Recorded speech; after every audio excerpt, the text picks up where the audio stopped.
Mà bên kia 27 em nói em nhiêu? Em 26, trai hơn 2 gái hơn 1 được đấy. Được không? Thì không có cái tật xấu, chỉ có ngủ là hay có tật xấu là hay thỉnh thoảng hay nói nhảm nhảm mấy câu. Đó là nghỉ môi. Em thì kỵ mỗi tuổi 94 thôi. Em là sinh nhiêu? Em sinh năm 91. 91, em sinh nhiêu? Em sinh 91 ạ. Ủa 91 là hai người bằng nhau mà tự nhiên đã giới thiệu sao ra bên này lớn hơn? Ủa, 27 tuổi sao là 97? 91 năm nay 27. 26 là năm ngoái thôi anh ơi. Năm nay năm 2017 mà đã đến đâu? Đã đến Năm nay năm nhiêu? 2017. Cái gì? 2018 rồi. 2018 rồi hả? Ừ. Trời ơi Làm gì nữa sao? Dạ em cảm ơn. Chào em. Em sẽ cố gắng chăm sóc cho đôi bạn này. Dạ đẹp ạ. Tại sao bạn tặng chim mà không tặng cái khác? Đôi cánh ước mơ của em mà. Em tên là Đinh Văn Lâm. Em ở Phú Thọ. Năm nay em 26 tuổi. Hiện em đang sinh sống và làm việc ở tại thành phố Hồ Chí Minh. Trước đây thì em làm cho công ty cửa cuốn của nhôm cho Hưng Phú Thành. Bây giờ em làm kinh doanh cho hai công ty là công ty Hoàng Phát cũng ở quận 7, hai là công ty Hưng Phú ở quận 9. Thoải mái lên nào. Dạ. Sao mà nó nghiêm xuống vậy? Sao cười tươi rất là xuống gì cơ? bạn hơi bị căng thẳng đúng không? Hơi hồi hộp. Kinh doanh thì thoải mái lên chứ Dạ, đúng không? dạ. Mời bạn gái giới thiệu đi đã nè. Em xin tự giới thiệu, em tên là Nguyễn Thị Xuân. Năm nay em 27 tuổi ạ. Em đến từ Phú Thọ. Hiện tại em Phú Thọ đang luôn. Dạ. Hiện tại thì em đang sống ở Phú Mỹ Hưng với chị gái ạ. Em thì đang làm cho quán bánh và cà phê của chị luôn ạ, của gia đình ạ. À, kinh doanh trong nhà luôn ha. Đúng rồi ạ. Mà bên kia 27 em nói em nhiêu? Em 26, trai hơn 2 gái hơn 1 được đấy. Được không? Dạ không sao đâu anh ạ. Đâu mà mình hỏi thăm nhau thử coi là Phú Thọ mình có ở gần nhau không? Có bà con cô bác gì không? Anh ơi, anh Phú Thọ là anh ở huyện nào ạ? Anh ở huyện Yên Lập. Cũng gần ạ. Được không? Dạ được ạ. Rồi điểm mạnh điểm yếu của em là gì nè? Điểm mạnh của em là em không biết giận chị ạ. Cái này hay rồi nha. Phụ nữ mà có tính này là hay lắm á. Mọi người thì thường nhận xét em là vui tính, biết gây trò cười cho mọi người. Còn khi về nhà thì em lại là một người khác ạ. Tức là biết quan tâm đến nhà. Tưởng đâu về nhà hay giận chứ. Không ạ. Đôi khi là trầm tính hơn một chút ạ. Em thích đi chơi với bạn bè và chọc phá bạn bè ạ. Còn khuyết điểm của mình là gì? Em không làm được những việc mang tính tỉ mỉ ấy chị. May vá tiêu thụ. Đúng rồi, chậm quá là em không thích. Chứ em thích làm những việc gì? Những gì mà nhanh một xíu á. Em cũng hơi cả bàng một xíu. Tức là hay quên á chị. À. Rồi bạn trai, ưu điểm khuyết điểm của em là gì? Em thì cũng hơi nóng tính, không hay giận dai đâu. Em là một người hay thẳng thắn, sống rất đàng hoàng, lịch sự. Gọn gàng, không ngăn nắp, không bừa bãi, không bừa bộn. Tức là đồ đạc của em là em xếp gọn gàng lắm, em không có bừa bãi. Kỹ tính đó. Dạ, không phải kỹ tính, hơi thôi. Em có tật xấu gì không? Em tật xấu thì không có, ở cái tật xấu chỉ có ngủ là hay có tật xấu là hay thỉnh thoảng hay nói nhảm nhảm mấy câu. Hay gì? Đó là ngủ mơ. À. Em đã trải qua mấy mối tình rồi? Em trải qua được một mối tình cách đây 3 năm. Em thì đi làm trong này, thì là người yêu em thì ở ngoài quê. Nói chung là do ở xa quá rồi từ từ nó lạc dần đúng không? Xa. Từ từ Xa mà cách lòng đó. từ từ nó bay đi dần, thế là nó bay đi luôn. Còn bây giờ thì gần rồi, thoải mái rồi đó, bạn kia Phú Mỹ Hưng luôn. Bạn gái trải qua mấy mối tình rồi? Em thì mới được một mối tình thôi ạ. Cách đây 5 năm rồi ạ. Em quen nhau được 2 năm. Tại sao lại chia tay em? Tại vì do khoảng cách địa lý á chị. Cũng là khoảng cách địa lý luôn. Bây giờ thời cơ chín mùi, hôm nay gặp nhau đây cũng cùng quê luôn. Em cũng hy vọng là như vậy ạ. Rồi em muốn tìm một mẫu người bạn trai như thế nào? Chỉ cần là cao hơn em chút xíu, 1m65. Có luôn. Cũng ngăn nắp sạch sẽ. Quá sạch sẽ. Em cũng ưa sạch sẽ ngăn nắp. Yêu chó mèo ạ. Ồ, có yêu chó mèo không em? Dạ có. Dạ có luôn. Vậy là được ạ. Em có thích chim không? Em chỉ thích nuôi chó mèo thôi ạ. Anh dạ, thì đúng rồi, chim, yêu động chó vật là mèo được là sở thích của anh rồi. Con nào cũng là chờ động vật. Có cái gì em không thích ở người bạn trai không? Hay sống ảo á chị. Sống ảo là sao, là chụp hình đăng Facebook đó? Đúng rồi ạ, có những bạn trai mà con trai mà cứ ngày đăng mấy tấm hình lên, đăng lên khoe là em cũng không thích. Thả thính em, cái đó là thả thính. Rồi còn gì nữa không em? Sống game, hút thuốc. Hút thuốc anh không hút đâu nha. Dạ. Ăn nhậu. Thỉnh thoảng vẫn đi giao lưu với các giao lưu sếp. Được. Lâu lâu giao lưu được ạ. Rồi được, bên đây tiêu chuẩn rất là đơn giản. Còn bạn trai mình có tiêu chí gì khi tìm bạn gái? Hiền hậu, kính trên nhường dưới. Cái thứ hai là em thì thích bạn gái là sống thật lòng, yêu thật lòng. Bởi vì em sợ tình yêu lừa dối lắm. Về ngoại hình thì cũng không kén chọn lắm. Cứ từ 1m50 cho đến 1m60. Từ 48 cân cho đến 55 cân với đầu. Vậy là tốt rồi ha. Rộng quá ha, tiêu chuẩn rộng ghê. Dạ. Tuổi tác mình có chọn coi tuổi, coi ngày hợp thầy hợp tướng gì không? Không, em thì kỵ mỗi tuổi 94 thôi. Em là sinh nhiêu? Em sinh năm 91. 91, em sinh nhiêu? Em 91 ạ. Ủa 91 là hai người bằng nhau mà tự nhiên đã giới thiệu sao ra bên này lớn hơn. Ủa, Hai người 27 tuổi sao là 97? 91 năm nay 27. 26 là năm ngoái rồi anh ơi. Năm nay năm 2017 mà đã đến đâu? Đã đến Năm nay năm nhiêu? 2017. Cái gì? 28 rồi. 28 rồi hả? Ừ. Trời ơi Làm gì trời. nữa sao? Còn cái gì nữa? 28 rồi. Dạ dạ dạ. 27 tuổi rồi nha. 27 tuổi à? Trời, hãy tưởng đâu nhỏ hơn ta 1 tuổi. Trời Chút đất xíu ơi. kia bằng chị rồi. 27 tuổi là đúng hợp, hôm nay hợp tuổi. Học phải không? Vậy chừng nào đám cưới được? Tìm hiểu nhau một vài tháng, từ giờ đến tháng 10 ấy. Chị thích cái đó đó. Anh thích cái này lắm Chị nè. thích đó lâu lắm luôn Nhưng mà đó. chúc em tặng, em nói ý nghĩa cái Dạ, món quà này cho bạn gái nha. Dạ dạ. Ừ. Thích lắm luôn á. Rồi bây giờ nè, Chi mai không thích. có cần làm dâu không em? Vợ em thích sống thôi, em thích sống đấy thôi. Bởi vì chỗ nào dễ làm ăn thì mình đi thôi. Đúng rồi. Em Kinh thì tế sống được, ở đâu ổn định. cũng được anh ạ. Chứ đâu có phải là cứ phải bắt về nhà, ở về nhà đâu chị. Chung là dễ, vợ nói gì nghe nấy. Dạ dạ dạ. Thương vợ nhất. Được, đồng ý, duyệt. Thương vợ nhất.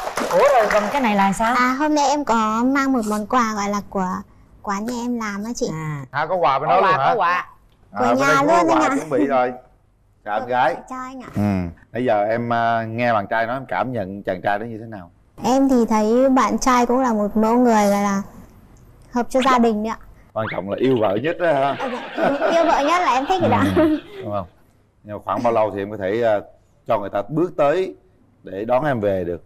Em muốn tìm hiểu nhau kỹ một chút xíu, tức là khoảng 1 năm gì đấy ạ. Rồi anh thấy bên đàn gái dễ thương lắm á. Dạ. Rồi, được. Ha. Hôm nay mình đi với ai nè, mình hỏi thêm ý kiến người thân. Em đi với một bạn làm cùng quán với em với lại một người em nữa ạ. Dạ em chào anh chị Quyền Linh và chị Cát Tường. Em thấy anh ở bên này thì rất là hợp với tiêu chí của Xuân đưa ra, rất là vui tính và là một người đâu đó rất là cũng chững chạc. Ngoài cái việc là hơi run một tí thì em mong muốn là chị Xuân nhà em là một người rất là thật thà, rất là tốt tính, thì cũng mong hai người là sẽ cho nhau cái cơ hội để tìm đến cái hạnh phúc. Cảm ơn em. Mình đi với ai em? Em đi với bà bá cùng hàng cùng xóm ạ. Bà bá là gì em? Dạ là bà bá gọi là bá, đây là ở trong này gọi là gì ấy. À gì á hả? Gì. Dạ con chào dì ạ. Biết là chào Quyên Linh ạ. Và chào chị Cát Tường. Chào bà bá. Thế này trước mắt là tôi thấy cảm nhận hai cháu này thì là cũng đẹp đôi. Mong các cháu đi đến tìm hiểu cho nó chín mùi để đến với nhau là tốt nhất. Người ta còn có câu là anh đi vòng quanh trái đất, gặp em lần thứ nhất anh yêu, vàng bạc kia còn kém em nhiều vì em có tình yêu trong trắng. Thế nếu mà tình yêu trong trắng được với nhau là một cái rất là hạnh phúc. Chương trình chỉ dẫn ra thôi để cho các cháu đến với nhau thôi. Còn để tìm hiểu cho các cháu để đến với nhau là một cái kết quả, là một cái tốt nhất. Dạ, cảm ơn bà bá. Bây giờ quyền quyết định còn lại là ở hai bạn. Chúng ta sẽ gặp nhau 2 phút, trao đổi, tặng quà, tâm sự với nhau và đưa ra quyết định của Kéo mình. mà mua quà nha. Em chào anh. Dạ em cảm ơn. Dạ, Chào em. em sẽ cố gắng chăm sóc cho đôi bạn Chim này đẹp ạ. không? Dạ đẹp ạ. Tại sao bạn lại tặng chim mà không tặng cái khác? Đôi cánh ước mơ của em mà. Có một món quà gọi là cái này là bánh kiểu Mỹ anh. Nếu anh muốn ăn thì có thể Ăn thử đi. anh tự quyết định ạ. Có thể ăn lâu dài được luôn ạ. Dạ con xin phép cô chú ở dưới. Thôi ăn đi. Con ăn trước. Tôi đang đói bụng, ăn lẹ đi rồi cùng bị đặt. Không Hãy sao. cảm nhận về bánh đi. Số ai nấy hưởng à. Tự ăn đi. Mùi như là bánh gì nhỉ? Đây chỉ là một chiếc bánh, đôi khi mà đến quán thì em có thể làm được nhiều hơn. Nếu mà anh muốn ăn ngon hơn thì có thể đến ạ. Em đã nấu cho món nào anh phải ăn. Ngon cũng phải ăn, chẳng ngon cũng phải ăn. Dạ em cảm ơn.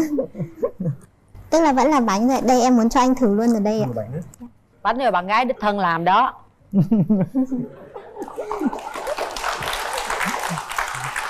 Hỏi thử cái chim đó là con chim nó tên gì em?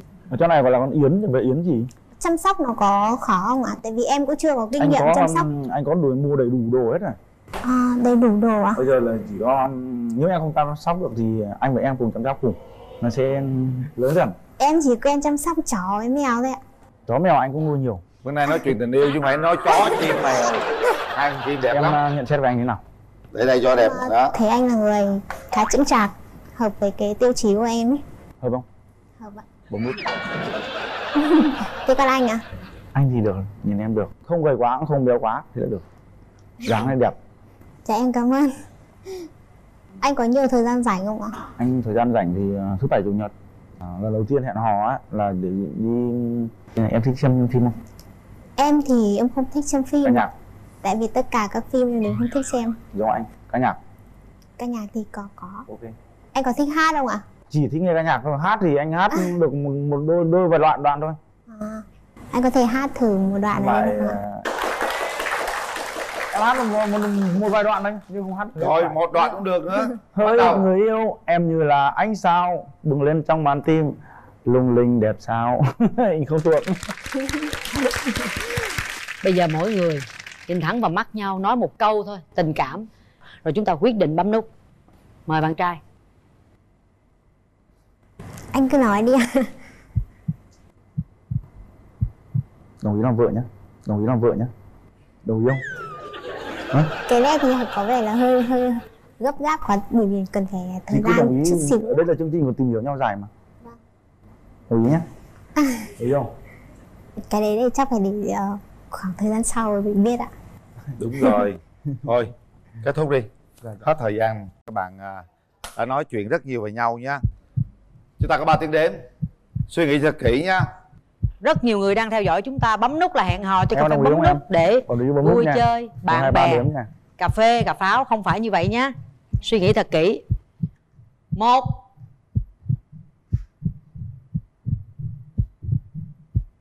2 3. Hết thời gian. Rồi, chúc mừng các bạn. Đây, cầm bánh đi quấy gửi đấy. Hai người cười suốt rồi nha. Về cười đi nha, cười nguyên ngày nay luôn. Đáng yêu không? Khuôn mặt cực kỳ dễ thương luôn. Dễ thương. Giỏi giang. Mặt nét ha. Thủy chung. Mặt rất là xinh đó, ấn tượng luôn, mặt đẹp á. Mình có một cái mẫu hình lý tưởng nào không? Người đàn ông thì thiên về những công việc ở bên ngoài. Tại em thì thiên về gia đình nội trợ. Rồi. Dạ. Bây giờ Cưng có thích cái người đàn ông mà làm nông không? Mới lần đầu. Lần đầu đúng không? Cưng nhìn cũng có tưởng tượng đây là cái người đàn ông mà trong... Tên đầy đủ là Nguyễn Xuân Tiền, năm nay em 33 tuổi. Em đến từ Đắk Lắk và hiện tại công việc bây giờ là em đang là nông dân trồng cà phê và hồ tiêu. Tại Đắk Lắk. Tiền trồng nhiều không? Nhà em làm được 3 hectare. 3 hectare cà phê. Dạ. Quá dữ luôn. Bây giờ mình giới thiệu đi Cưng. Chào chị Vân và chào anh Quỳnh Linh. Dạ, em tên là Nguyễn Thị Xuân Lan. Năm nay em 35 tuổi. Hiện tại em sinh sống và làm việc ở Hồ Chí Minh. Hiện tại công việc của em là đang là quản lý thương mại điện tử của một resort ở Nha Trang. Em làm ở thành phố Hồ Chí Minh luôn hay là em làm ở Nha Trang? Dạ, làm ở thành phố Hồ Chí Minh, văn phòng đại diện ở đây ạ. Có đi Đắk Lắk lần nào chưa em gái? Dạ, cũng nhiều ạ. Nhiều lần rồi hả? Dạ. Bữa nào lên ghé mấy hectare cà phê với hồ tiêu tôi chơi nha. Không chừng đợi có suy nghĩ làm cái resort ở trển không chừng. Chi nhánh, một chi nhánh của Nha Trang nữa. Em trai cho biết ưu khuyết điểm của mình đi. Ưu điểm của em là một người hòa đồng vui vẻ, đam mê thể thao, nhất là thể thao, đọc bóng đá, chơi bóng đá. Thì hàng ngày gần cái khu vực nhà em, anh em tập trung lại giao lưu với bóng đá với nhau ấy. Rồi. Môn thể thao tốt hả? Môn thể thao thứ hai là em có sở thích đọc sách những cái sách về phát triển bản thân. Hay quá. Với là em có một cái khả năng cũng thích yêu ca hát. Thói quen xấu là hút thuốc ấy. Với hút nhiều không? Dạ cũng hút, một ngày đi làm cái công việc đó mệt thì cũng hút khoảng đầu gói thuốc rồi. Tại vì rồi làm mệt mà hút thuốc nữa. Thì tại vì em thấy đây là cái thói quen xấu rồi, cũng khi hôm nay có thể bạn gái nhấn nút hẹn hò em cũng bỏ luôn. Rồi, đó là động lực ha. Mình nói một chút về ưu điểm và khuyết điểm của mình đi. Dạ, ưu điểm của em thì nói chung là trong công việc thì em luôn là hòa đồng vui vẻ. Em thích nội trợ, nấu ăn, làm bánh. Còn khuyết điểm thì có thể là do em trách nhiệm quá, em hơi cẩn thận quá nên là làm việc nó cũng hơi chậm một xíu, nhưng mà chậm mà chắc. Chậm mà chắc đúng không? Rồi bây giờ chuyện tình yêu của mình như thế nào? Tình trường của em thì em mới trải qua 2 mối tình thôi. 2 mối tình. Cái mối tình gần đây nhất là em đã chia tay bao lâu rồi? Dạ cũng phải 6-7 năm rồi. 6-7 năm hả? Dạ. Chia tay là vì lý do gì? Mối tình đầu thì thời sinh viên thì có thể là mình sinh viên mình chạy còn trâu trẻ thôi, mình bỏ qua đi. Mối tình thứ còn gì đi. Sau đó thì do là người ta công tác ở Côn Đảo thì em cũng định là ra ngoài Côn Đảo cũng có resort, mình cũng có thể sống và làm việc được, nhưng mà sau đó người ta lại đổi đơn vị về chỗ khác mà đi âm thầm lặng lẽ. Bây giờ mình bỏ qua quá khứ đi, mình hướng tới tương lai đi em à. Dạ. Nhà trai đường tình duyên sao, kể sơ sơ cho nhà gái nghe đi. Cũng chia sẻ với anh Quyền Linh với bạn gái là em cũng trải qua, nếu mà chính thức là 2 mối tình. Cái mối tình đầu tiên thì em đang làm việc ở Sài Gòn, cô gái muốn em ra Đà Nẵng làm việc cùng. Thì lúc đấy em đang đam mê cái công việc tàu thủy của em, vận hành sửa chữa máy. Cho nên em không thể ra Đà Nẵng làm việc cùng với cô đấy. Thì một thời gian sau thì cô đấy cũng báo tin là cô ấy lập gia đình. Đúng rồi, con gái người ta mà mình không chăm sóc, không quan tâm, không có ở gần người ta thì ta phải chọn cách khác thôi. Không trách họ. Mối tình thứ hai sao? Mối tình thứ hai thì em thì là người chân thành, em muốn đặt vấn đề với cô đấy là tiến tới với em xa hơn.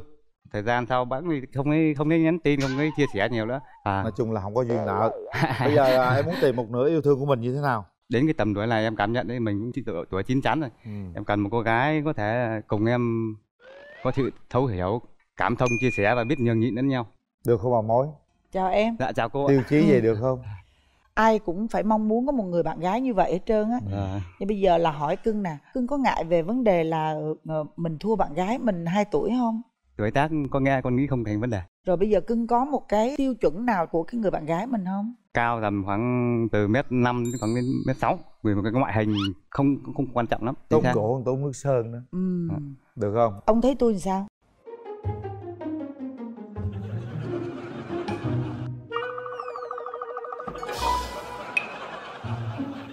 Thấy hơi bự ý. Thì đó thì tôi bự nhưng mà tôi có duyên không? Duyên. Tôi bự mà tôi giỏi giang không? Giỏi. Đúng không? Thì nếu mà ông mà là con trai ông có bấm chọn tôi không? Ông mà là con trai ông có bấm chọn tôi không? Bấm. Đó. Bấm. Đó. Thì đó, ở đây cô muốn nói là chứng minh cái lời của Cưng á, là ngoại hình không là cái gì cả, vấn đề là cái bên trong. Con nghĩ cô Hồng Vân cái tuổi thanh xuân của cô tuyệt vời. Cũng phải rất là nhiều người phải theo đuổi cô ấy. Có Quyền Linh luôn mà. Wow.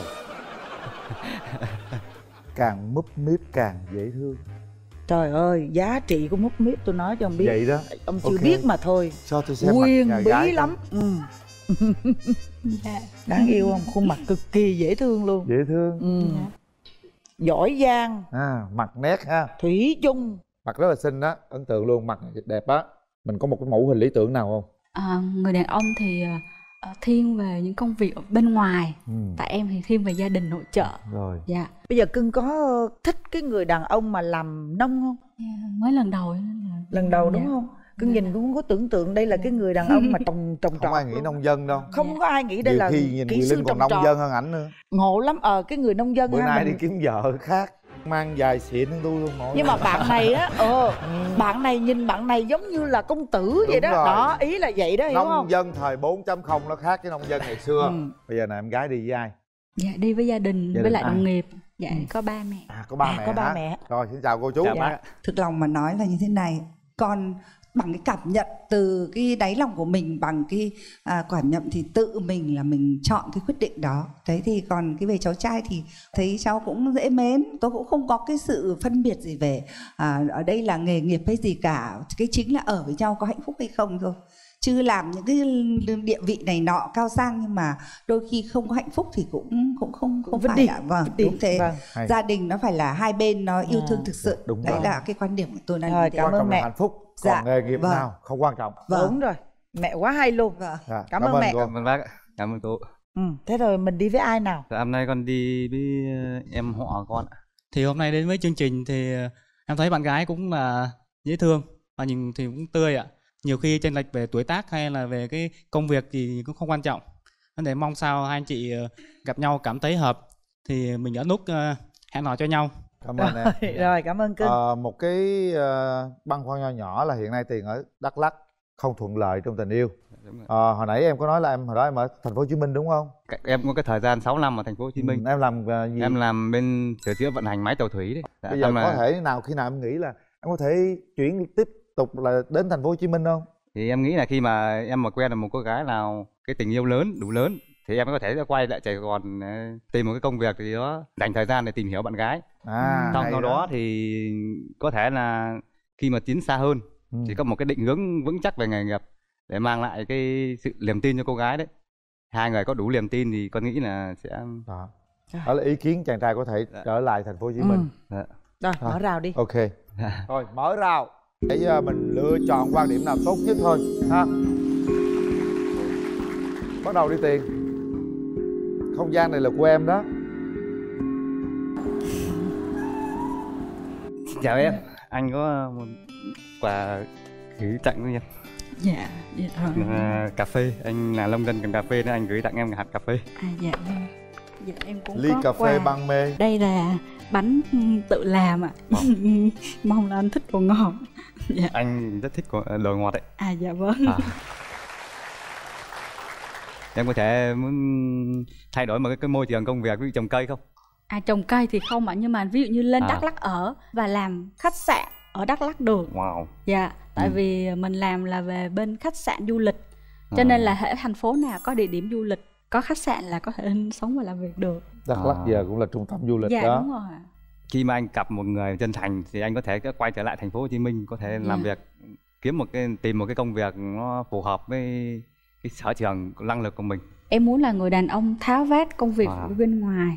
Dạ, tại vì em có thể là lo được về việc về gia đình, về nội trợ. Còn những công việc mà thiên về tháo vát, những việc ở bên ngoài xã hội hay là những cái việc gì to lớn thì mong chờ người đàn ông. Thế là bạn là hoàn toàn là người phụ nữ của gia đình, bạn chấp nhận bạn đứng ở hậu phương. Tuổi mình cũng bắt đầu có thể dừng vợ gả chồng rồi đó.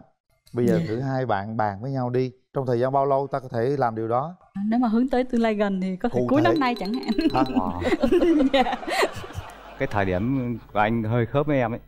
Đấy, cuối năm phát xong rồi là sinh con luôn. Hy vọng là như thế. Hẹn nhau cuối năm nha. Anh có thể xin phép cô bác cầm tay em hát được. Đúng rồi đó. Dạ, mạnh mẽ như thế. Cầm hai tay, nhìn thẳng vào mắt nhau. Cầm hai tay luôn để mình nhìn đối diện luôn đó.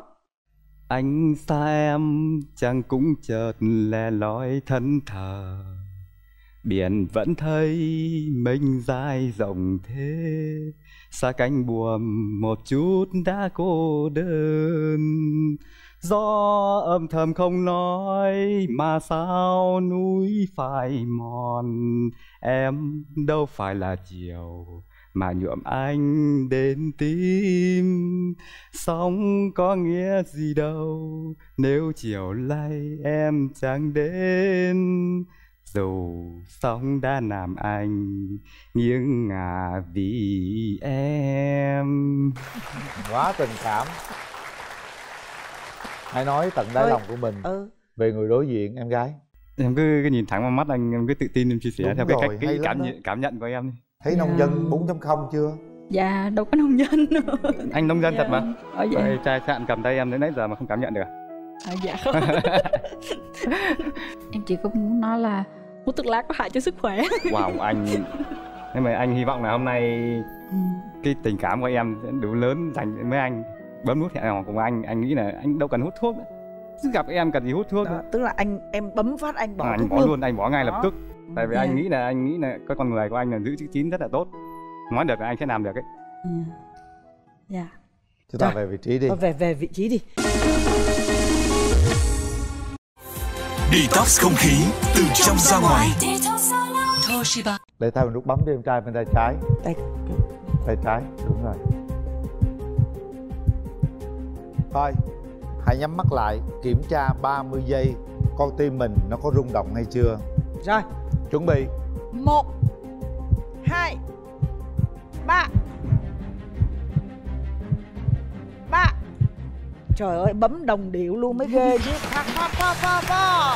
Chúc mừng, vui, chúc mừng. Vui. Chúc mừng anh trai, chúc mừng anh gái. Nào, hãy nắm tay nhau. Nắm tay. Không phải bắt tay mà không phải nắm tay thế nữa. Đang vô nè, nè. Đó, nè, đúng rồi đó. Con hy vọng là hai bác có thể cho chúng con cơ hội tìm hiểu nhau. Bây giờ mình xin phép cha mẹ cho hôn má bạn gái cái đi nào. Em đã sẵn sàng chưa? Em đã sẵn sàng chưa gớm? Làm như là đi thi game ấy. Không, ý là hỏi bạn gái con muốn để cho em cứ tự tin lên. Tại vì sờ vào tay mát lắm, con nghĩ là hôn vào má sẽ rất là mát, tuyệt vời. Phong thấp. Con cứ đó. Xin tặng em một nụ hôn được không? Wow. Xin em một nụ hôn, tặng em một nụ hôn. Rồi, thôi chúc mừng hai bạn đã đồng ý hẹn hò. Dễ thương nè. Bạn muốn bạn gái là cái mẫu người như thế nào? Dạ thì em cũng không yêu cầu về nhiều. Thì bạn gái của em thì có nét gì đấy dịu dàng nữ tính, rồi biết lo cho gia đình, nói chung là sống với lại cộng đồng rồi cũng hòa nhã, rồi có hiếu với ba mẹ, vậy là được rồi. Dạ. Có điểm nào không thích ở người phụ nữ không? Em không thích kinh diện nhưng mà không biết cách làm đẹp cho chính mình. Đấy. Coi như làm đẹp mà không có đẹp hơn. Làm đẹp mà không đẹp mà còn xấu hơn nữa. Em tên là Hồ Thị Kiều, năm nay em 26 tuổi, hiện đang sống và làm việc ở thành phố Hồ Chí Minh, quê Đồng Tháp. Em làm nhân viên văn phòng về xuất nhập khẩu hả? Nói hơi nhanh chút. Giờ giới thiệu bạn nam rồi đó. Dạ, em tên là Phạm Minh Thiết, em đến từ Bà Rịa. Em năm nay 30 tuổi, em đang là kỹ sư cơ khí. Kỹ sư cơ khí. Đang làm cho công ty xây dựng. Nhưng mà hiện giờ mình làm việc ở đâu, Bà Rịa hay thành phố? Dạ em làm việc ở Tây Ninh vậy ạ, tại vì em đi công trường. Ta nói đi hoài á, đi xây dựng cầu đường này kia nhiều bồ bịch lắm nè. Dân xây dựng bọn em vẫn có những người rất là tốt và hiền lành. Đấy, nhưng bọn em thì quan niệm cũng đi nhiều, biết nhiều và cũng đúc kết được nhiều cái kinh nghiệm để nói chung gì cũng tùy theo người ha bạn ha. Quen nhiều không? Dạ em thì cũng quen nhiều, quen biết nhiều, nhưng mà trên phương diện là bạn bè vậy thôi. Tình yêu thì bao nhiêu? Dạ tình yêu thì em cũng quen cũng vài người, nhưng mà chỉ có một bạn gái, một mối tình thôi. Bao nhiêu lâu? Dạ nó kéo dài khoảng gần 3 năm. Một mối tình dài 3 năm đã chia tay. Rồi bạn gái. Kiều có thích bạn trai làm cơ khí xây dựng không? Dạ, nếu mà anh làm cái ngành gì cũng được, nhưng mà quan trọng là cái tính trung thủy của anh. Nếu mà anh trung thủy thì anh đi nhiều nhưng mà anh vẫn nhớ tới em thì được. Mình giới thiệu về mình một chút, về mình có những điểm mạnh, điểm yếu gì? Dạ, điểm mạnh của em thì em biết nấu ăn, nhưng mà ngon hay không thì còn tùy vào người ăn. Có tâm biết nấu là được rồi. Dạ, với lại em khá nhiệt tình, với lại sống vì gia đình nhiều. Còn khuyết điểm của mình? Dạ, khuyết điểm của em là em hơi nóng tính một chút. Nói chung là cũng khá nóng á. Với lại tính tình hơi thất thường khi nắng khi mưa. Bạn cũng rất là dễ thương. Thế mà mình tại sao mình lại chưa có ai đeo đuổi trong thời điểm này hả? Dạ, chắc là cũng do môi trường làm việc của em nữa. Tại vì em làm chứng từ thì tối ngày chỉ ngồi văn phòng rồi cứ ngày cứ đối diện với máy tính với chứng từ thôi, giấy tờ thôi, chứ không có cơ hội tiếp xúc với nhiều người. Với lại em cũng ít đi chơi. Trước giờ bạn có mấy mối tình rồi? Dạ, có một mối tình hồi sinh viên ạ. Vậy chia tay lâu rồi? Dạ. Bao lâu? Chia tay chắc cũng 5-6 năm rồi chị. Như bạn nữ bây giờ là bạn muốn cái người yêu của mình như thế nào? Bạn có thể diễn tả coi giống bên đây không? Dạ, em muốn là cái anh đó về ngoại hình là anh phải cao một chút, khoảng 1m7. Bên đó cao nhiêu? Dạ cũng gần đó chị. Rồi, ngoài chiều cao ra gì nữa? Rồi ăn mặc thì phải gọn gàng, sạch sẽ. Sạch không? Anh Linh hửi giùm nghe có mùi giùm anh Linh. Cũng được. Cũng được. Dạ, về tính tình thì anh phải chững chạc, là một người biết lo cho gia đình, với lại quan tâm người yêu. Những cái điểm nào bạn không thích về người bạn trai? Dạ, em không thích là bạn trai lùn, bụng phệ, hói đầu. Lùn, bụng phệ, hói đầu. Cái này thường là anh Linh anh hay qua lắm, mình phải qua trước. Anh nghe cái từ mà ai không thích hói đầu anh ghét lắm. Chào chị. Lùn có lùn, bụng phệ có phệ, bụng phệ, hói đầu có hói đầu. Hói đầu chết rồi. Được cái có má lúng đồng tiền dễ thương nè. Bạn muốn bạn gái là cái mẫu người như thế nào? Dạ thì em cũng không yêu cầu vì nhiều. Thì bạn gái của em thì có nét gì đấy dịu dàng, nữ tính, rồi biết lo cho gia đình, nói chung là sống với lại cộng đồng rồi cũng hòa nhã, rồi có hiếu với ba mẹ, vậy là được rồi chị ạ. Có điểm nào không thích ở người phụ nữ không? Em không thích kinh diện nhưng mà không biết cách làm đẹp cho chính mình. Đấy. Coi như làm đẹp mà không có đẹp hơn. Làm đẹp mà không đẹp mà còn xấu hơn nữa. Cái đó cũng bi kịch lắm. Bản thân mình thì mình thấy là mình có khuyết điểm gì không? Dạ em thì khuyết điểm thì nếu tới khuyết điểm chắc là cũng phải nhiều. Tại vì khuyết điểm của em là thứ nhất, cái điều mà quan trọng nhất là em hay quên tên cái người mà lần đầu tiên mới gặp ấy. Nãy giờ nhớ biết bên đây tên gì không? Em thì em nghe là tên Kiều. Đừng quên nha. Tại vì đây ấn tượng quá nên là em khó quên. Rồi, gì nữa? Với lại em thì cái khuyết điểm thì nhiều lúc mình thật thà quá là làm cho mình cái khuyết điểm. Nó vừa là sở trường nhưng mà vừa là khuyết điểm luôn. Thôi được, cơ bản là thấy được rồi đó. Mà không biết bên đây thấy được hay không chứ Tường là thấy được rồi đó. Những cái yêu cầu em đưa ra thì thấy hoàn toàn là ngược lại hết á. Thì thấy được. Không thích người lùn hói đầu. Bụng phệ nữa. Bụng phệ nữa. Dạ tại vì tôi thấy không thích là không thích rồi anh. Người ta thường nói là ghét của nào trời trao của đó đó. Thí dụ lỡ yêu gặp cái người vậy rồi thì sao? Dạ tới đó cô không biết nữa, chắc kêu anh đi mua thuốc mọc tóc luôn. Rồi anh bên đây dễ thương lắm nha. Đấy, chuẩn bị đi. Hôm nay mình đi có người thân nào đi theo ủng hộ mình dạ, không? Dạ có em gái ạ. Chào em. Dạ em chào cô Cát Tường và chú Uyên Linh ạ. Bình thường chị có kén lắm không mà sao chưa có bạn trai vậy? 5 năm rồi. Dạ chị rất là kén luôn. Dạ có nhiều người theo đuổi mà là chị không chịu. Có nhiều người theo đuổi lắm hả? Dạ. Nhưng theo em thì chị em chịu anh này không? Chắc là chịu. Bạn trai có đi chơi với người thân không? Dạ không anh, tại vì em cũng sắp xếp có người thân đi nhưng mà do là bận quá nên là không ai đi. Bây giờ mình sẽ có 2 phút gặp nhau nha. Dạ. Thôi kéo màn lên. 2 phút bắt đầu.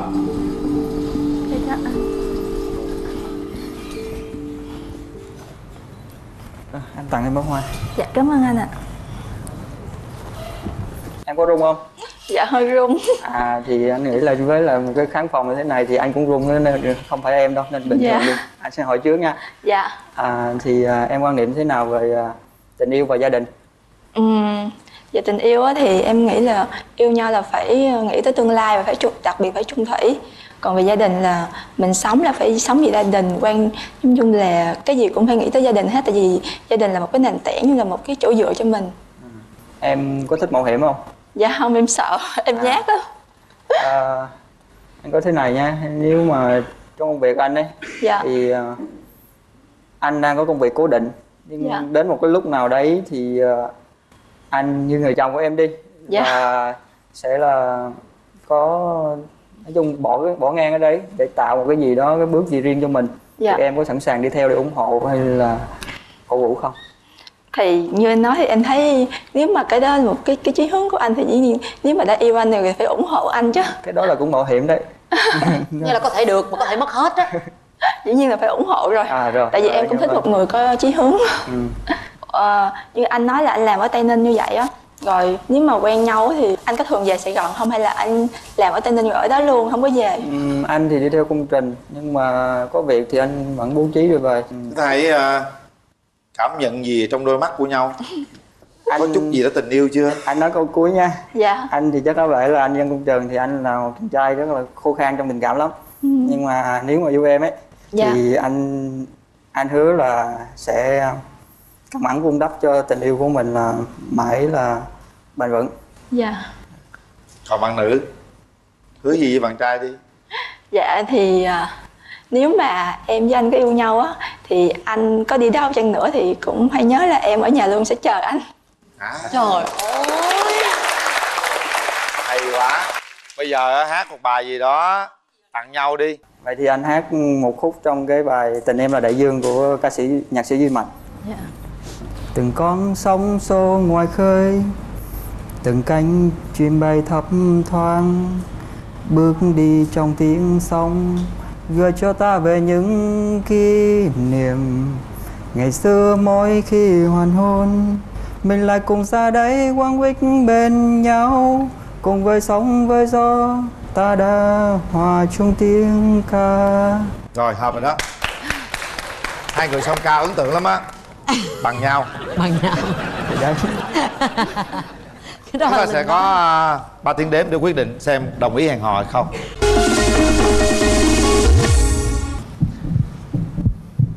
1 2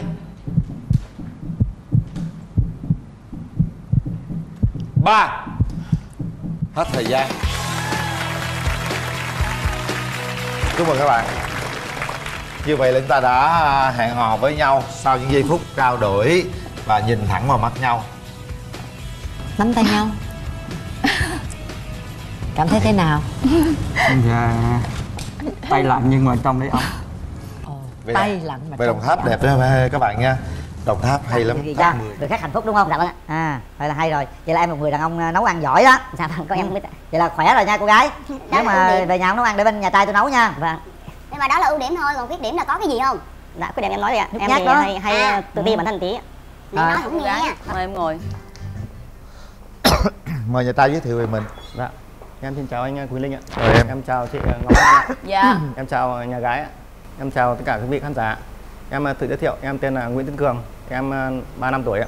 Em quê ở Thái Bình. Hiện tại thì em đang làm nhân viên văn phòng ở Hải Phòng ạ. Em quê Thái Bình. Dạ. Nhưng mà làm ở Hải Phòng. Dạ. À. Vâng. Em có bao giờ mà vào thành phố Hồ Chí Minh chưa? Dạ, em cũng vào một lần rồi ạ. À, từ em bay từ Hải Phòng vào đây luôn đó hả? Dạ vâng ạ. Rồi, mời nhà gái. Mời nhà gái giới thiệu cho mình. Vâng ạ, em xin chào anh Quyền Linh, chị Ngọc Lan và toàn thể khán giả của chương trình Bạn Muốn Hẹn Hò ạ. Chào em. Em tên là Yến, em 28 tuổi, em đến từ Hà Nội. Và hiện tại thì em đang làm chủ một trung tâm giáo dục cho bé từ 0 đến 6 tuổi. Về các bạn bị chậm nói thì em phát triển ngôn ngữ cho các bạn ạ. Hay để quá. Các bạn ấy phát triển đúng tuổi ạ. Hay quá. Em bay từ Hà Nội vào á? Vâng ạ, em bay từ Hà Nội vào Sài Gòn ạ. Một người đến từ thành phố Hoa Phượng Đỏ, một người đến từ thủ đô Hà Nội. Các bạn ở cũng rất gần nhau nhưng không gặp nhau, lại đến một cái nơi rất là xa để gặp nhau. Đó là cái duyên đó ha. Rồi bây giờ Cường nói cho nhà gái biết những ưu điểm khuyết điểm của mình đi Cường. Dạ, cái khuyết điểm của em thì là hơi tự ti bản thân tí. Vâng, còn ưu điểm của em thì là vui vẻ hòa đồng. Em thì thích nấu ăn, cũng thích đi du lịch và em cũng tham gia một câu lạc bộ thiện nguyện. Vâng. Vậy thì cũng hợp với cô gái bên kia ha. Dạ. Ở công ty em thì em được mệnh danh là thánh trộn đấy ạ. Thánh gì? Thánh trộn. Là sao? Có nghĩa là em rất thích nấu ăn ấy, thì ở công ty thì mọi người cũng thỉnh thoảng là ăn món ăn trộn của em ấy. Ví dụ là su hào trộn hay là đu đủ trộn hay là sung trộn hay là cà trộn ấy thì mọi người rất là thích ăn. Lâu lâu mọi người mà không được ăn thì mọi người lại nhắc tới là sao Cường ơi, sao hôm nay lại không có gì để trộn à? Thế hôm sau em lại trộn cho mọi người ăn. Mình phải cảm thấy thích đi. Thích làm điều gì cho người khác hạnh phúc đúng không? Dạ vâng ạ. Vậy là hay rồi. Vậy là em một người đàn ông nấu ăn giỏi đó. Dạ vâng, có em cũng biết. Vậy là khỏe rồi nha cô gái. Nếu mà về nhà không nấu ăn để bên nhà trai tôi nấu nha. Vâng. Nhưng mà đó là ưu điểm thôi, còn khuyết điểm là có cái gì không? Dạ, khuyết điểm em nói rồi ạ. Nhút Em nhát thì đó. hay tự ti bản thân tí. Nãy nói không nghe. Dạ. Mời nhà gái. Dạ, ưu điểm của em thì em khá là vui vẻ, hòa đồng với mọi người. Và em là người mê công việc nên là em có thể làm việc từ 6 giờ sáng đến 11 giờ khuya với công việc mà em đam mê, về việc là dạy các em bé nhỏ ấy. Các bạn rất là đáng yêu. Thế nên là em rất là mê công việc. Và cái khuyết điểm của em thì là cũng ít khi vào bếp núc ấy. Nhưng mà em vào thì em sẽ nấu những cái món đơn giản như các cái món luộc ấy thì để cho nhanh thôi. Món khác khó hơn thì em vẫn nấu được nhưng em ít nấu vì bị mất thời gian. Không lo. Bên đây luộc bên kia trộn đủ rồi. Khi mà em bị stress thì em hay cáu nên là em sẽ không có tiếp xúc nhiều với mọi người, để em thu vào một chỗ ngồi để suy nghĩ trong 1-2 ngày ấy. Chứ nếu mà tiếp xúc mọi người em sợ là bị ảnh hưởng cái năng lượng tiêu cực. Vậy bởi vì bình thường cái năng lượng của em nó cũng rất là kiểu mạnh mẽ, hay là truyền năng lượng và truyền động lực cho mọi người, nên là khi bị stress thì cũng sẽ gây ảnh hưởng xấu. Thế nên là em ngại tiếp xúc với mọi người những lúc mình bị stress. Cái vấn đề đó nó sẽ rất là nguy hiểm nếu như mà trong cái công việc của mình.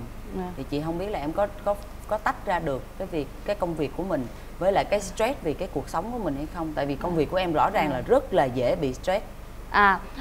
Đúng là như vậy, bởi vì công việc của em là những cái stress đấy là do người khác mang lại cho em, là từ chính các phụ huynh. Bởi vì em hiểu họ ấy, là họ có con bị chậm nói, họ rất là sốt ruột để con mình có thể nhanh tiến bộ. Thế nhưng mà họ không hiểu được là những cái nguyên tắc về não bộ cũng như phát triển ngôn ngữ ấy, là con trẻ nó phải có nhận thức trước. Con nó phải biết đâu là bố, đâu là mẹ, đâu là cái bàn cái ghế trước khi nó biết nói ra. Còn nếu mà con mà cứ nói ra luôn thì đấy là vẹt thôi, chứ cũng con chưa hiểu là cái gì cái ghế là để ngồi, cái bàn là để đồ. Thế nên là những cái stress của em là cũng đến từ công việc, nhưng bởi vì là em rất là yêu công việc này nên là 7 năm nay em cũng làm trong cái lĩnh vực phát triển ngôn ngữ này. Cho nên em mới chọn cách là ngồi vào một góc. Em ngồi một góc, và cái nguyên tắc của em trong nghề nghiệp là có những stress như vậy mình ngồi mình suy nghĩ để mình tìm cái hướng giải quyết, chứ mình không có được xả ra người khác, rất là gây tổn thương cho họ. Nhà gái là một cô gái rất là kiên nhẫn luôn á. Thành ra có cãi nhau thì cũng đừng lo. Thôi, em gái cho tôi biết chút xíu về đường tình duyên nào. Em thì trước đây cũng đã từng yêu là 3 người rồi. Mẫu người mà em chọn thì em thấy cũng bị na ná giống nhau, là cũng khá là chín chắn. Thế nhưng mà không đến được với nhau và đi với nhau trên con đường dài thì em tự nhận thấy là cũng là phần lỗi của mình là em khi đấy em còn trẻ, em chưa cảm thấy là em quan tâm người ta được đủ sâu.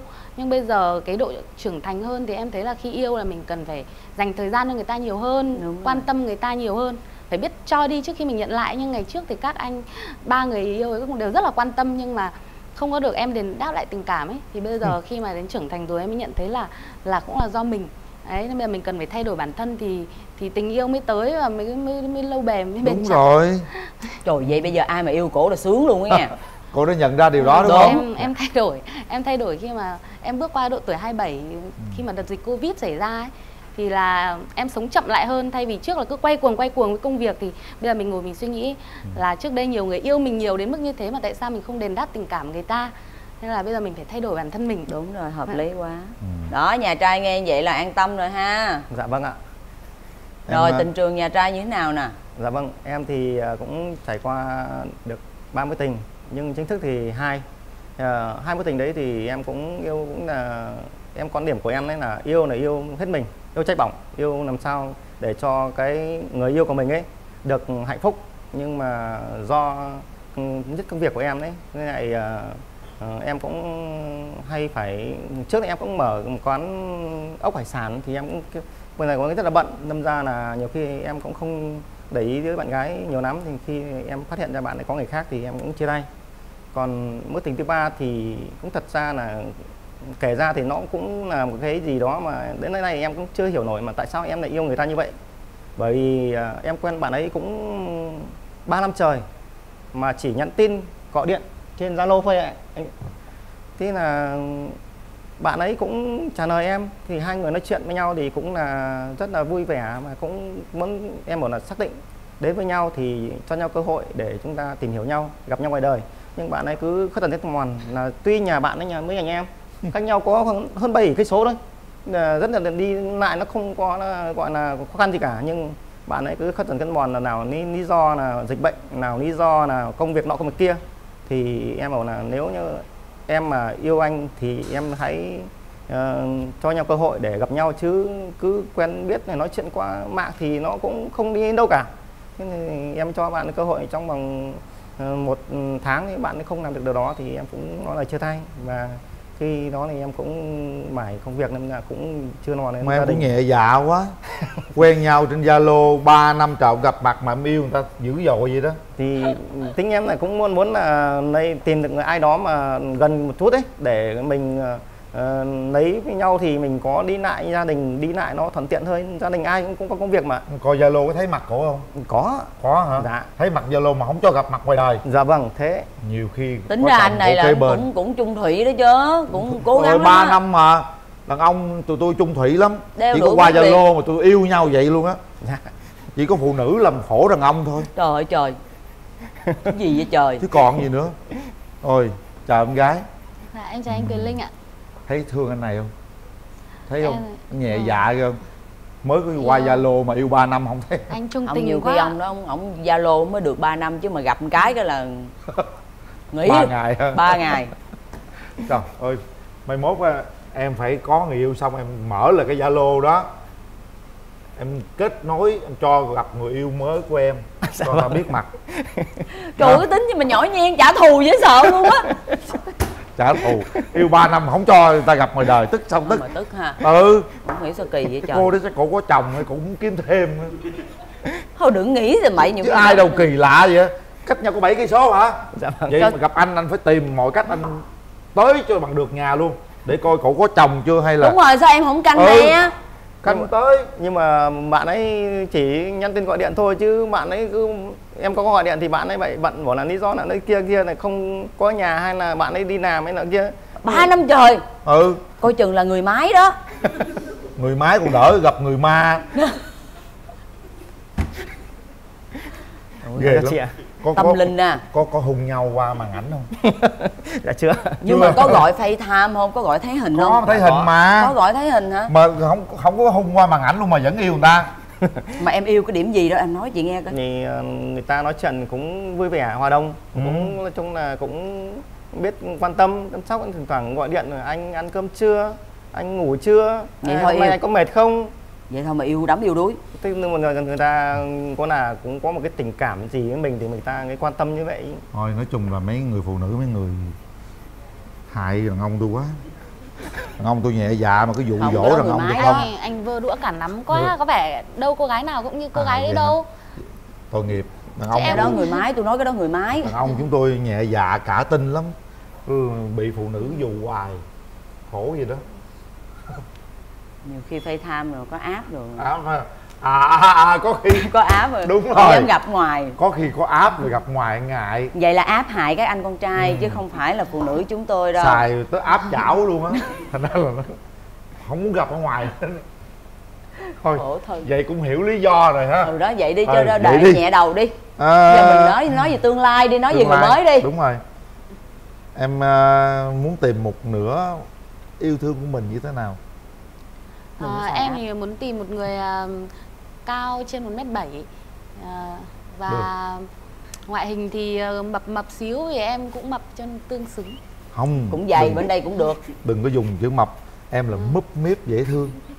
Chưa đến mức mập ha. Vâng, em cảm ơn anh. Rồi cũng được. Em nói gì chị tức ghê, em mập làm sao bằng mặt chị? cũng tròn tròn phúc hậu anh. Được. Giọng nói thì trầm ấm. Nãy giờ em nghe rồi đó. Được không? Nghe cái giọng vậy thấy được không? Muốn trầm hơn nữa không? Và chín chắn ấy. Quan trọng là chín chắn và là một người đàn ông hướng về gia đình, yêu trẻ con ấy. Em làm về giáo dục nên là em thấy rất là tầm quan trọng của giáo dục gia đình ấy, nên em tìm một chín người chắn thì chị không biết nha, tại vì yêu mà 3 năm yêu luôn không có gặp là chị không biết có chín chắn hay không à. Nhẹ dạ cả tin.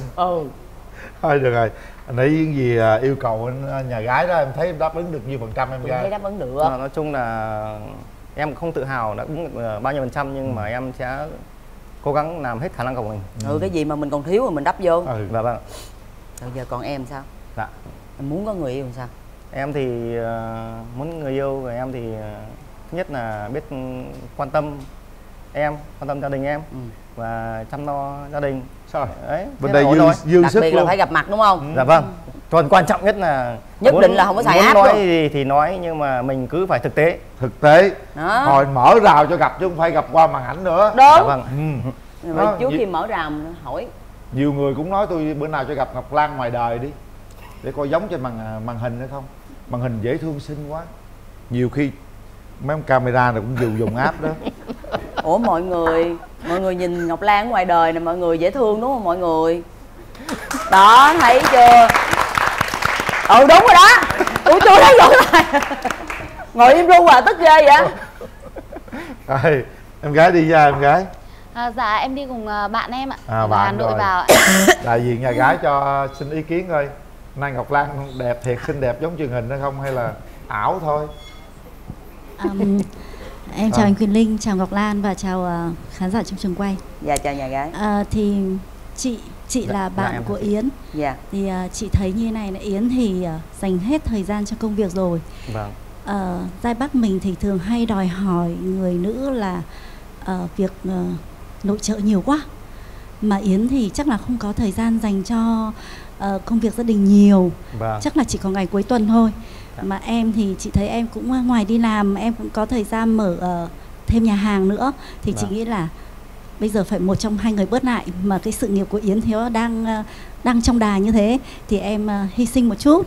Vâng. Thế mới cả thứ hai là hai bạn chị non nắng, hai bạn, một người Hà Nội, một người Hải Phòng, thì cũng phải sắp xếp như nào để mà gặp nhau. Còn Yến thì chị thấy là hai người có tướng phu thê đó, thì hai người cứ bấm nút cho nhau theo chị thì lên bấm nút và cho nhau điều kiện. Bởi vì Yến á, thì cái gu của Yến á, thích đàn ông khá là có tuổi, nhưng mà chị thấy bạn này cũng ok nha. Mà chị thì chị thích theo chị là lứa tuổi này nó là phù hợp, Thế vâng, thì chị thấy cũng ok đó. Còn Yến thì bạn ấy rất là yêu công việc, thì em cũng tạo điều kiện. Chị nghĩ là cũng hai bên tạo điều kiện nhau. Còn tính cách thì mới qua đây vài câu chuyện thì vài cái câu chuyện thì chị nghĩ là chưa hiểu nhau lắm, thì mình để thời gian rồi trả lời ha. Dạ vâng ạ. Xin hết. Cảm ơn chị. Nhà trai mình đi với ai? Dạ em đi với bạn thân em ạ. Dạ. Dạ em chào anh Quyền Linh, chào chị Ngọc Lan, chào toàn thể quý khán giả. Em thấy bạn gái bên này cũng rất là dễ thương, nói chuyện là đáng yêu. Em thấy hai bạn rất là hợp nhau ấy. Dạ, mong hai bạn cho nhau cơ hội để tìm hiểu sâu hơn. Dạ, cảm ơn. Cảm ơn hai bạn rất nhiều. Cảm ơn hai họ luôn. Bây giờ thôi mở rào đi để hai anh chị gặp mặt nhau. Không có qua Zalo, không có qua áp chảo gì nữa chân á. Nào, mở ra.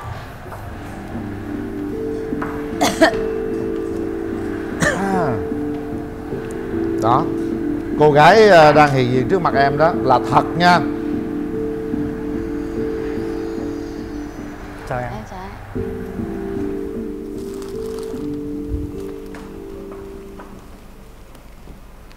Đến với chương trình anh có món quà tặng em.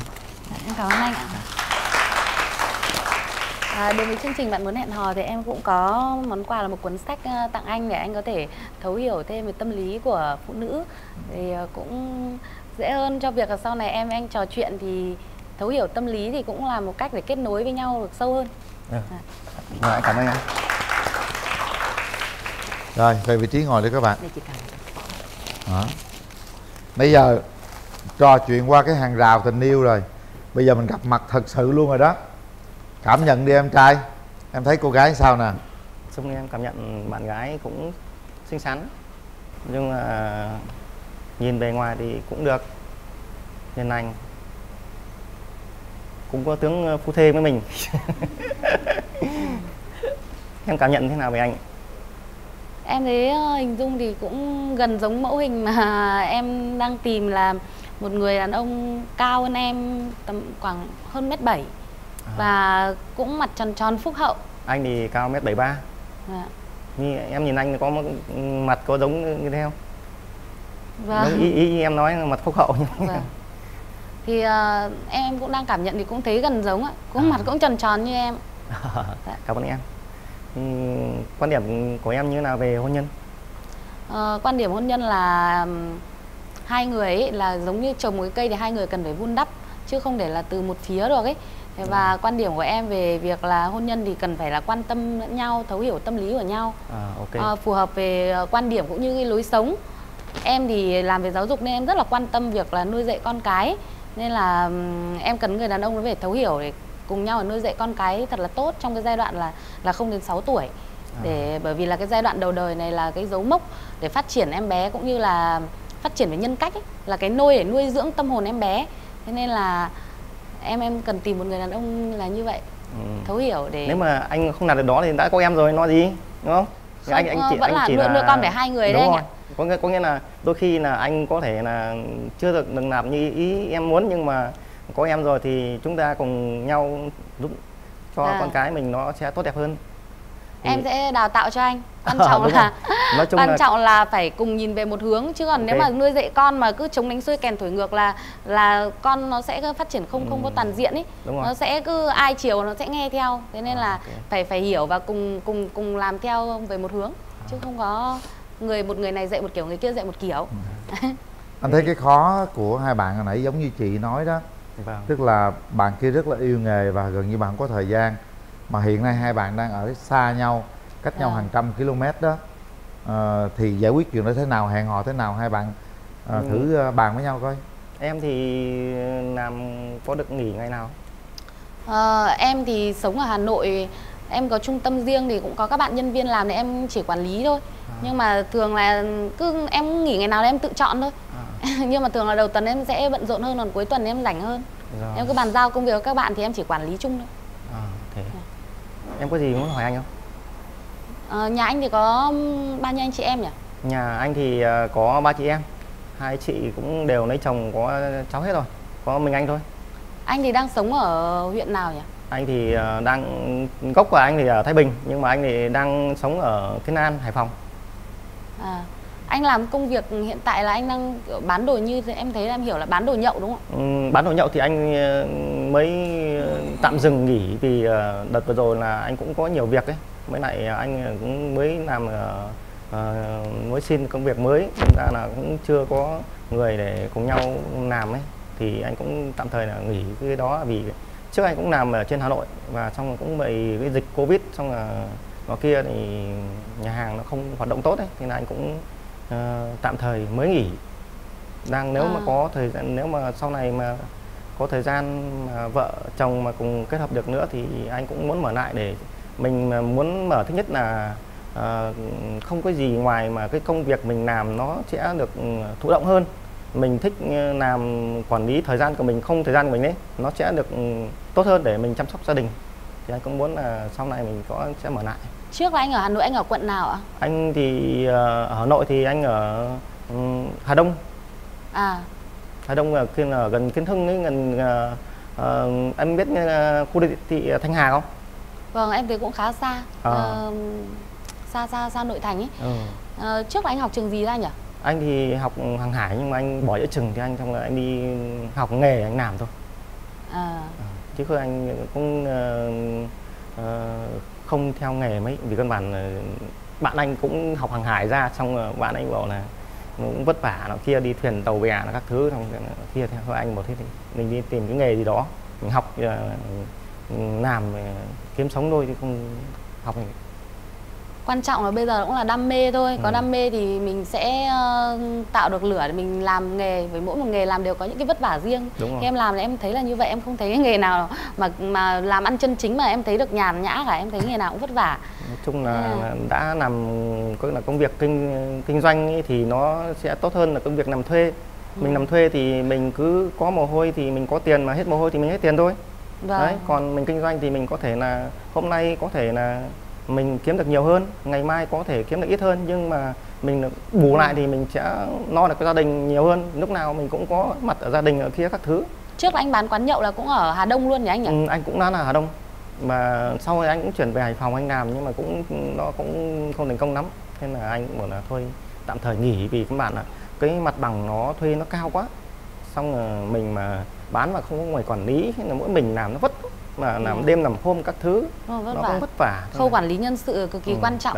Bây giờ anh trai nói cho em gái biết là nếu như chúng ta lấy nhau, chúng ta sẽ làm gì, ở đâu, thử xem. Nếu như mà lấy nhau thì em có theo anh không, hay là anh phải theo em? Theo quan điểm của em ấy.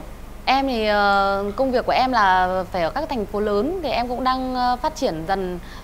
Bởi vì trung tâm em đang từ một cơ sở bây giờ tăng lên 2, và thậm chí sắp tới thì em cũng đang có ý định mở thêm các cái chi nhánh ấy. Nên là em chỉ có thể sinh sống ở các thành phố lớn như là Hà Nội, Sài Gòn thôi. Hải Phòng cũng được em. Bởi vì cũng có thể phát triển được, nhưng mà bây giờ em đang gây dựng ở những chỗ cũ, em không muốn bỏ các cháu học sinh của em mà các bạn đã học, có những bạn học 2-3 năm, thậm chí 4 năm rồi ấy. Nên em rất là yêu nghề, nên là em sẽ trụ lại ở Hà Nội hoặc là Sài Gòn thôi. Có cái là có 2 cái mốc cố định đấy. Vâng ạ. Còn Hải Phòng thì có nên cân nhắc không? Em có thể phát triển mở thêm cơ sở ở đấy được, nhưng mà nếu mà trụ sở chính thì em sẽ không về đấy, bởi vì ở ngoài đây em sẽ phát triển lên nhiều cơ sở hơn ý. Dự định tương lai của em là như thế, thì với cái mong muốn là em cũng muốn tìm một người phù hợp để kết hôn, để cùng nhau là gây dựng sự nghiệp, nhưng mà sinh sống ở Hà Nội hoặc Sài Gòn. Em đang phát triển đang 2 hướng, đi 2 thành phố đấy. Ok. Em thì muốn sinh được mấy người con? Em thì cũng tùy vào điều kiện của chồng em nữa. Còn bản thân em thì em muốn là ít nhất là cũng là 3 em bé, còn không là 4 em bé. Nên là em rất là thích trẻ con ý. Mê làm một đội bóng luôn đấy. Ngày nào cũng tiếp xúc với các em bé, nên là em thấy các cái biểu cảm của các bạn rất là ngộ nghĩnh, mê lắm. Lúc nào em cũng tối về em còn mở lại video để xem lại hành trình các bạn ấy đang học ấy, là rất là thích nhiều con. Thế nhưng mà còn phải tùy thuộc vào người chồng là có lo được không. Đúng thì rồi. Em mới lại sinh nhiều. Quan điểm của anh thì cũng nên 1 đến 2 đứa con, rồi mình tập trung vào nuôi dạy cháu nên người nó tốt hơn là nhiều em ạ. Nếu mà được cơ hội mà chúng ta đến đây chương trình này thì anh cũng hy vọng chúng ta cho nhau một cơ hội để tìm hiểu, và có được thì chúng ta sẽ tiến xa hơn. Rồi bây giờ thế này, hai bạn tới gần nhau chút xíu nữa đi, để chúng ta có thể có một cảm nhận khác nữa. Hãy nhìn thẳng mắt nhau. Chúng ta có 30 giây để nhìn thẳng vào mắt nhau. Rồi bắt đầu mình cảm nhận đi em trai. Nãy giờ nói chuyện với Yến đó, thông qua hai bên trò chuyện với nhau Mình cảm nhận cô gái trước mặt mình như thế nào? Khi chưa cầm tay em thì chưa biết cảm nhận như nào, nhưng mà khi cầm tay thì anh thấy em là một người rất là ấm áp, khuôn mặt rất là phúc hậu. Ngược lại em thấy cảm xúc thì vẫn như kiểu ban đầu thôi, là chắc em là một người cần phải có thời gian đấy mới cảm nhận về đối phương được kỹ hơn, kiểu rất là kiểu chắc chắn ấy. Ok. Em cũng phải cảm nhận một chút gì với chàng trai nãy giờ nói chuyện với em chứ. Thì em cảm nhận anh là một người rất là chân thành, rất thật thà ấy. Hãy hát tặng Yến một bài gì đó. Vâng.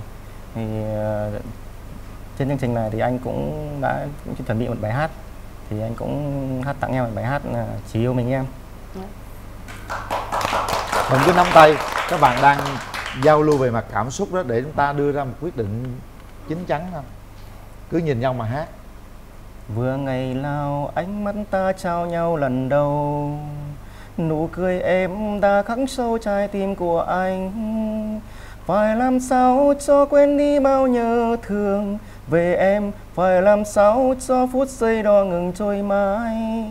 Và một ngày tiếng yêu thương đó chợt trở về, gặp lại em lòng hạnh phúc mang bao nhung nhớ. Và anh biết mãi mãi trong cuộc đời này thì tình yêu anh đã thuộc về người. Cảm ơn chương trình ạ. Ngược lại Yến hát đi. Vâng, em cũng xin phép là gửi tới chương trình một ca khúc của nhạc sĩ Tăng Nhật Tệ, là ca khúc Cho Em Gần Anh Thêm Một Chút Nữa. Yêu là như thế, dù là sai thế nào vẫn cứ yêu thôi, và yêu đến khi tàn hơi. Bao lần đã cố dù lòng phải quên đi, mà sao con tim vẫn yêu mềm. Rồi, được rồi. Các bạn về ghế ngồi đi. Các bạn về chỗ. Nãy giờ chúng ta đã trò chuyện với nhau cũng rất nhiều rồi, cũng đã tìm hiểu về những cái sở thích cũng như tính cách của nhau, công việc của nhau. Em ngồi xích vào tí xíu nữa. Em ngồi để tay vào nút bấm các bạn. Xích đi. Rồi, trò chuyện với nhau cũng khá lâu ha. Cái khoảng thời gian ở trên sân khấu, những cái khoảnh khắc chúng ta nắm tay nhau, chúng ta trao ánh mắt cho nhau, chúng ta giao lưu cảm xúc với nhau cũng một phần nào đó để cho các bạn cảm nhận rõ về nhau, và các bạn có thể biết được rằng đây có phải là đối tượng mà mình đang đi tìm hay không. Bây giờ công việc của các bạn chỉ là nhắm mắt lại, cảm nhận lại tất cả những cái giây phút vừa rồi, cảm nhận lại những cái cảm xúc vừa rồi, để chúng ta có thể đưa ra cái quyết định cho chính bản thân của mình. Và quyết định này các bạn không quyết định vì điều gì cả, không quyết định vì cảm thấy thôi mình cứ bấm nút đại đi rồi mình xuống mình tính sau. Nhưng cái quyết định này nó phải là quyết định từ chính cái cảm xúc của mình. Và quan trọng nhất là các bạn phải có cái trách nhiệm với cái quyết định của mình. Bây giờ chị Ngọc Lan sẽ đếm nha. Các bạn sẽ đưa ra quyết định sau 3 tiếng đếm của chị Ngọc Lan. 1 2 3. Hết thời gian. Nhà gái không bấm. Em cũng xin lỗi anh là em chưa cảm thấy là kết nối được nhiều về những cái điểm tương đồng ấy. Thế nên là hôm nay thật ra đến đây thì cũng là có duyên với nhau, nhưng mà em nghĩ là nợ thì thật ra gặp được nhau là do ý trời và cũng may mắn là cũng được đến chương trình ấy. Thế nhưng mà ở bên cạnh nhau thì cũng là từ cả hai phía ấy. Nên em cũng rất là xin lỗi anh, là em cũng mong anh là tìm được một người phụ nữ phù hợp và yêu thương anh và đi đến anh đến cuối con đường, đi cùng với anh đến cuối con đường ấy.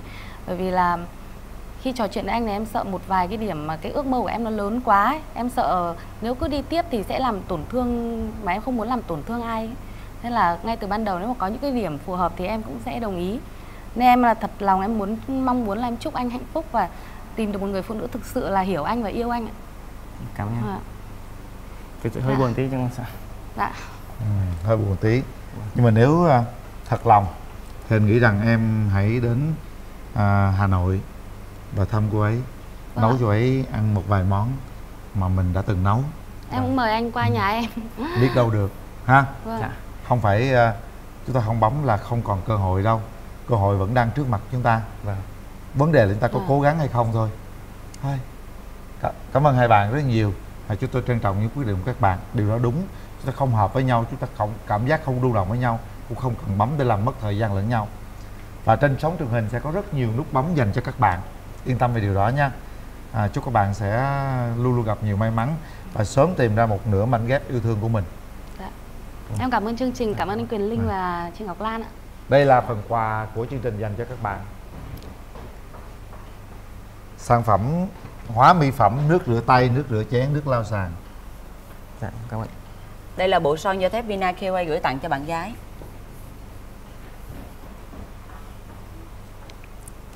Đây là bánh Hura, bánh bông lan làm từ trứng của thương hiệu BBK, xin được gửi tặng cho hai bạn. Đây là lò vi sóng Toshiba.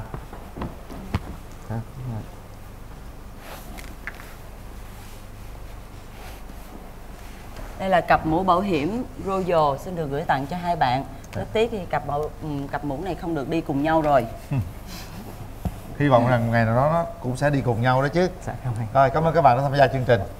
Rồi, mời bạn.